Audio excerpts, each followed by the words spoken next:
नमस्कार, मी पंजाब डक. आज आहे 26 एप्रिल 2023. आजपासून शेतकऱ्याला एक अंदाज देणार आहे, कारण की तातडीचा अंदाज आहे.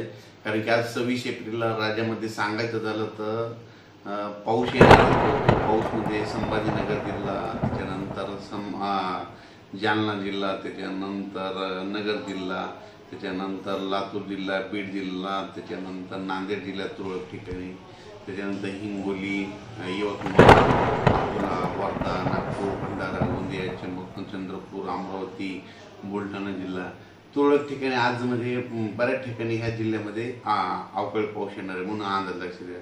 आणि ज्या ठिकाणी पाऊस नाही पडला ना त्या ठिकाणी काय होईल, रात्रीच्याला असं खूप जोरात वारं येईल म्हणून हे अंदाज लक्षात द्या.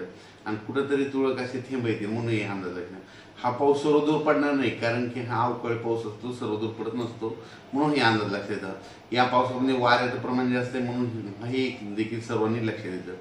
पण राज्यामध्ये आज आहे 26 एप्रिलला, उद्या 27 एप्रिलला मात्र तो पाऊस काय होईल, लगेच पुन्हा राज्यामध्ये कर्नाटक आणि आंध्र प्रदेश त्या राज्यात पडणार असल्यामुळे त्याच्यामुळे काय होईल, त्याच्या सीमालगत म्हणजे कोल्हापूर जिल्हा, सांगली जिल्हा, सांगली जिल्हा, धाराशिव, लातूर, त्याच्यानंतर नांदेड जिल्हा, त्याच्यानंतर यवतमाळ ह्या म्हणजे भागाकडे परत उद्याच्याला 27 तारखेला पुन्हा पाऊस सुरू होईल. पण तो पाऊस म्हणजे जास्त सर्वदूर पडणार नाही, फक्त अवकाळी स्वरूपाचा असणार आहे म्हणून हा अंदाज लक्षात येतात. पण त्या राज्यातल्या सर्व शेतकऱ्याचा कांदा काढणी चालू, तर राज्यातल्या सर्व शेतकऱ्याला सांगू इच्छितो की ज्यांचा कांदा काढणी, तुम्ही काय करा, कांदा हळद वाळू घातलेली, सगळ्यांनी हळद शिजविलेली, त्यांना सांगू इच्छितो तुम्ही काय करा, 2 मे पर्यंत, 2 मे 2025 पर्यंत तुम्ही काय करा, तुम्ही तुमच्या हळद झाकण्याची तयारी ठेवा.